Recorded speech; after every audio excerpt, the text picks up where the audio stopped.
بارہ رجب بعد نماز مغرب ہے. اسی مقام پر جشن مولا علی علیہ السلام کا اہتمام ہے. اور 25 رجب بعد نماز مغرب ہے بسلسلہ شہادت امام موسیٰ کاظم علیہ السلام کے سلسلے میں مجلس عزا کا اہتمام ہے.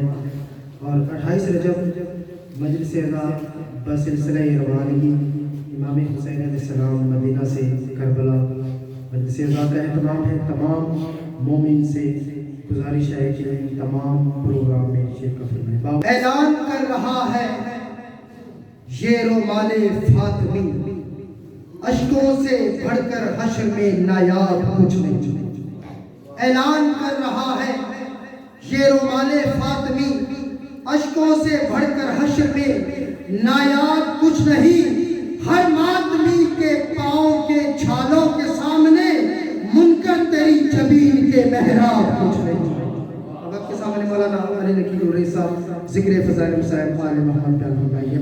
أعوذ بالله السميع العليم من الشيطان اللعين الرجيم.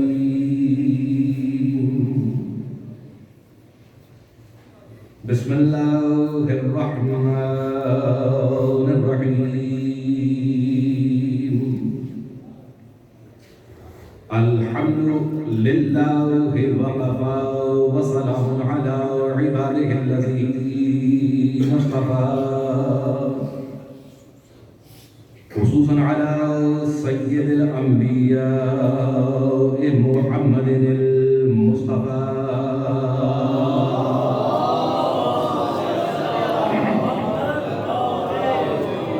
المركب بالياسين والطه وعلى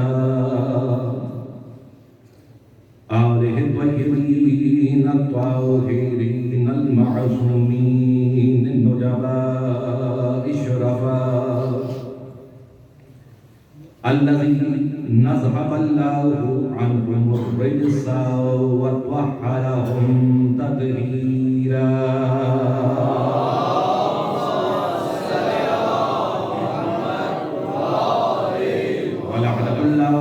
على الملعون من يومنا هذا إلى قيام يوم الجزاء. أما بعد فقد قال الله سبحانه وتعالى في كتابه المبين. بسم الله الرحمن الرحيم. قل لا أسألكم عليه أجرا إلا المودة في القربى.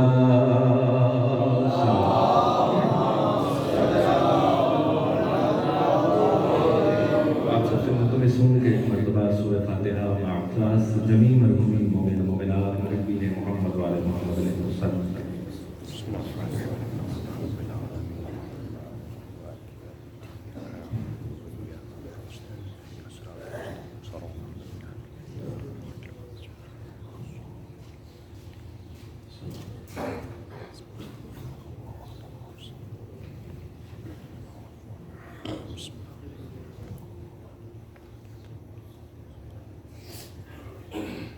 اللهم ارزقنا حج بيتك الحرام وشفاعة الحسين من ابنه وأبيه وأمه وأخيه وأولاده المعصومين برحمتك يا أرحم الراحمين. ایک مرتبہ سب مل کے بلند آواز سے صلوات پڑھیں.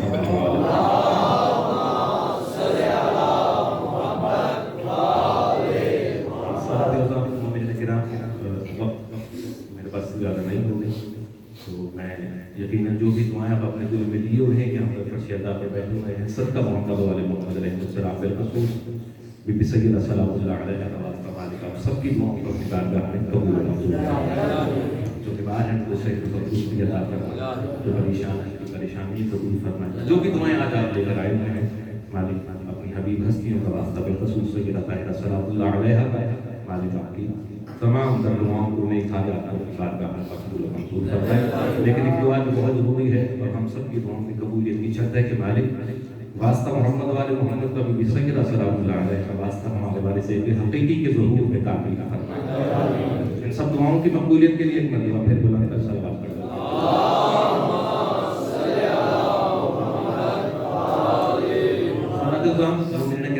بالکل اپنے موضوع کی طرف آتا ہوں. محبت ایک ایسا جذبہ کہ جب یہ حد سے بڑھتا ہے تو عقل پر غالب آتا ہے.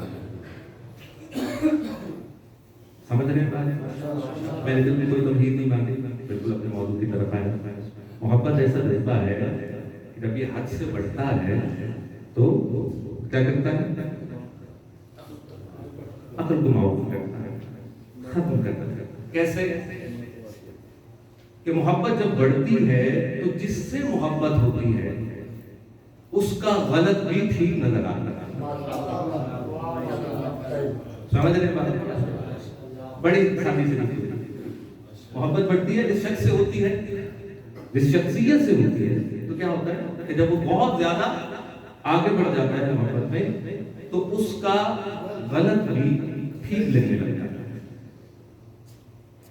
سمجھ؟ یہ محبت کے بڑھنے معیار ہے کہ انسان عقل سے نہیں جذبات سے سوچتا ہے. اور اگر ایسے میں کوئی دوست، کوئی قریبی، کوئی رشتہ دار، کوئی پیار کرنے والا اس سے کہ جو اس محبت میں اندھا ہو چکا ہے اس کو سمجھائے یا بتائے کہ دیکھو اس میں تو یہ بھی عیب ہے، وہ یہ بھی غلط کر رہا ہے، تو وہ عقل سے معروف، محبت میں اندھا، اس اپنے خیر خواہ سے بھی اپنا دامن چھڑا لیتا ہے. اس کو وہ بھی برا لگنا شروع ہوتا ہے. کیوں؟ کہ اس کے محبوب میں غلطیاں نکالتا ہے، کمیاں بتاتا ہے، اس کے غلط کو غلط بتاتا ہے. تو یہ محبت جب عروج پر جاتی ہے تو اس طرح اللہ نے قرآن میں اسی محبت کو رسول کے لیے مانگا ہے.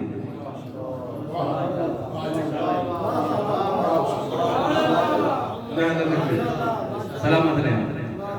اسی جذبہ محبت کو کس کے لیے مانگا اور کس طرح سے؟ ابھی آیت آپ کے سامنے تلاوت کی، قُلْ لَا أَسْأَلُكُمْ عَلَيْهِ أَجْرًا إِلَّا الْمَوَدَّةَ فِي الْقُرْبَىٰ. کچھ نہیں مانگتا لیکن میرے اقربا سے مودت اور محبت رکھنا. یعنی یہ کام میں سمجھ آ گیا ساتھی کہ محبت اللہ مانگ رہا ہے، دہن رسول کا استعمال ہو رہا ہے. رسول اپنے لیے بھی نہیں کہہ رہا، یہی کہہ رہا ہے کہ میرے اقربا سے محبت کرو گے تو سمجھو کہ میرا حق رسالت ادا کر رہے ہو. یعنی ٹرائی اینگل بنا دیا. سمجھ رہے ہیں بات؟ مشکل لگ رہی ہے. ٹرائی اینگل بن گیا، تسلیس بن گئی. اللہ کا حکم بزبان محمد مصطفیٰ اور کن کے لیے؟ اقربا کے لیے. اللہ، رسول، اقربا. اور یہ ٹرائی اینگل کس طرح واپس جا رہا ہے کہ اقربا سے محبت مطلب رسول سے محبت، رسول سے محبت مطلب اللہ. لیکن محبت کے اندر خرابی کیا ہے کہ جب حد سے بڑھتی ہے عقل کو معاف کرتی ہے. جس سے محبت ہوتی ہے اس کا غلط بھی ٹھیک نظر آنے لگتا ہے. اللہ نے بھی جذبہ محبت کو ہی مانگا لیکن عقل بھی دی انسان کو کہ دیکھو محبت تو کرو گے نا. یہ تو آپ سب جانتے ہیں کہ یہ جذبہ محبت ایسا نہیں ہے کہ آپ میں ہے اور مجھ میں نہیں ہے، یا پاکستان والے لوگوں کے پاس ہے، دوسرے ملک کے لوگوں کے پاس جذبہ محبت نہیں ہے، سب کے پاس ہے. اور مان کون رہا ہے؟ جس نے اس کو خلق کیا.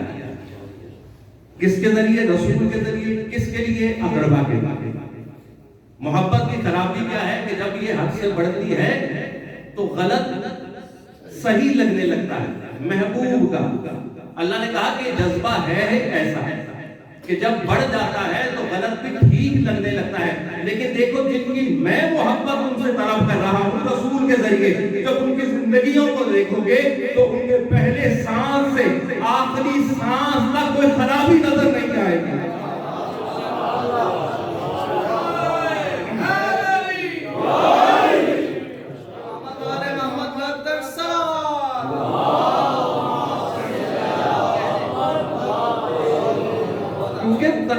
محبت یہی ہے کہ بڑھ جاتا ہے جب تو غلط ٹھیک لگنے لگتا ہے. کیوں نہ میں تمہیں کچھ ایسی شخصیات نہ دوں.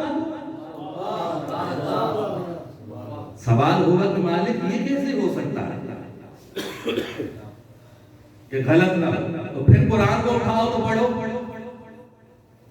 کہ جن کے لیے دیکھیں اقربا میں جس کو شامل کرنا ہے کیجیے، کوئی سوال نہیں، لیکن تقاضا محبت کیا ہے، مودت کیا ہے کہ غلط ٹھیک لگنے لگ جاتا ہے تو کیا محبت ٹھیک رہ جاتی ہے؟ خالص نہیں نہ رہتی۔ محبت ایسی ہوتی ہے کہ جو ٹھیک ہے اس کو ٹھیک سمجھا جائے، جو غلط ہو تو غلط ہے۔ اقربا میں جس کو مرضی شامل کرے، ہمیں اس سے کوئی کسی قسم کی نہ تو گھبراہٹ ہے،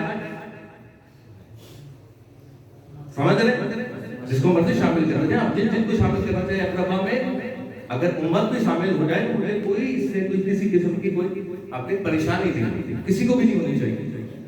آپ جس سے محبت کرتے ہیں اس کو کرتے رہیں، اقربا میں شامل، قید نہیں لگا رہا، میں نہیں لگا رہا کہ آپ اقربا میں، لیکن یہ یاد رکھیں محبت ایک جگہ جا کر غلط کو ٹھیک کرواتی ہے۔ اللہ مانگ رہا ہے اقربا کی محبت، قانون وہی ہے کہ بندے کو دے رہا ہوں کہ جو انما کی تحصیل میں ہے، میں ان کی محبت مانگ رہا ہوں کہ جو انما یرید اللہ لیذھب عنکم الرجس اہل البیت ویطہرکم تطہیرا۔ اقربا میں جس کو مرضی شامل کرو، لیکن یاد رکھنا پورا وہی اترے گا طہارت میں مکمل ہوگا۔ محبت انہی کے لیے مانگ رہا ہوں کہ جن سے ہم نے ہر قسم کے لفظ کو، کبھی محبت کرنے والے کو پشیمانی نہ ہو، کہیں یہ بحث نہ کرنی پڑ جائے، کوئی یہ نہ کہے کہ جس سے تم محبت کرتے ہو اس میں تو یہ عیب تھا، اس میں تو یہ عیب ہے، تاریخ اٹھا کر دیکھ لیجیے۔ جن سے علی ولی اللہ پڑھنے والے محبت کا اظہار کرتے ہیں، عزیزانی صاحب کے مقابل ذہن میں آ گئی، یقیناً آپ کے بھی ذہن میں، لوگوں نے تلوار اٹھائی، ایسے ہی کس کے خلاف؟ آل محمد کے خلاف، نیزے اٹھائے، خنجر اٹھائے، لیکن کوئی انگلی نہیں اٹھا سکا۔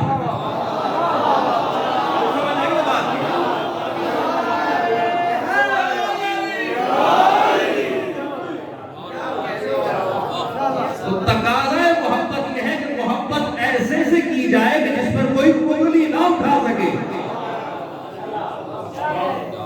کہیں ایسا نہ ہو کہ آپ کی تب کرتے رہیں اس کی محبت کا اور جگہ جگہ شرمندہ ہوتے رہے۔ تو الحمدللہ علی ولی اللہ پڑھنے والوں نے ان سے محبت کی۔ دیکھیں کرونا آیا تھا اور لوگ جو تھے وہ ایک دوسرے سے دور ہوتے جاتے تھے، مجالس بھی ہوتی تھی لیکن بڑی اس کے اندر پابندیاں تھیں، اور اس میں کیا ہوتا تھا، ہاتھ ملانے سے گریز کیا جاتا، ہاتھ ملانے سے گریز کیا جاتا۔ تو عالم دین انہوں نے بڑا خوبصورت کہا، کہتے ہیں کہ آپ کے ضلعی ہیلتھ آفیسر سے لے کے WHO ورلڈ ہیلتھ آرگنائزیشن کسی نے بھی یہ نہیں کہا، یہ ضرور کہتے ہیں کہ ہاتھ ملانے سے کرونا پھیلتا ہے، علی کے نام پر ہاتھ اٹھانے سے کرونا نہیں پھیلتا۔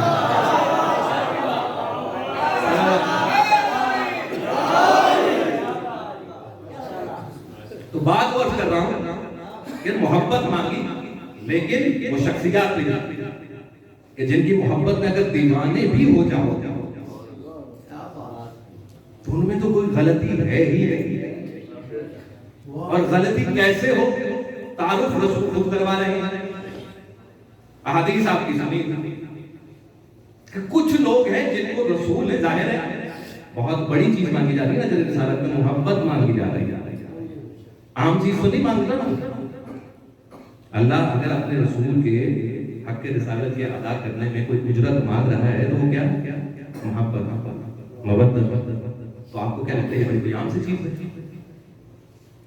نہ یہ چیز عام ہے، نہ جن کے لیے مانگ رہا ہے وہ عام ہے۔ چیز بھی خاص ہے، جن کے لیے مانگ رہا ہے وہ بھی خاص ہے۔ خاص کیسے کیا؟ بتاتے رہے کہ اقربا میں پھر کہہ رہا ہوں کہ جس کو مرضی شامل کریں، لیکن یہ قاعدہ لگتا رہے گا، جو تطہیر کے دائرے سے باہر ہے اور جو تطہیر کے دائرے کے اندر ہے، یہ فرق ہمیشہ رہے گا۔ رسول نے ان ہستیوں کا تعارف کروایا، کس طرح؟ علی منی، علی مجھ سے،